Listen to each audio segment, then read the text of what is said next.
That's an odd thing, talking about how the idea of a waiting audience might motivate an artist, because certainly that never played a part of my efforts or inspiration in making sculpture, because I wasn't sure anyone would see it, or if they did, it would be a small number of people.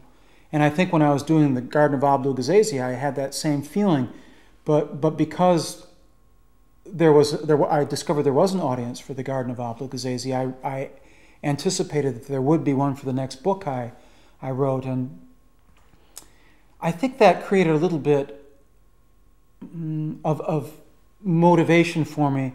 But I think that actually thinking about your audience is poisonous to the art process. It truly contaminates it. Because if you think, oh, they're really going to like this, if you ever hear a voice like that in your ear while you're drawing, it's time to put down the pencil. Because there should be no they at the art table. There should only be one person at the drawing table, and that's you. And so even though I realized that I might have a larger audience for Jumanji, I think it created a kind of maybe sort of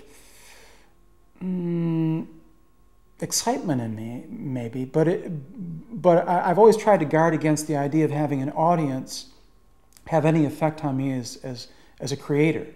And the story for Jumanji grew out of once again, a visual idea, in the same way that Ghazazi grew out of this idea of a boy chasing a small white dog through a topiary garden.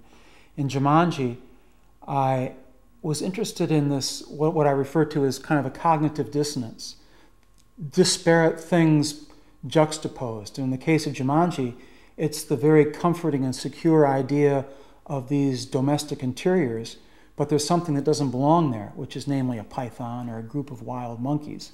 And I love the idea of the wild jungle inside the safety of the house, or what we associate with the safety of the house. So that was the visual theme I had in mind.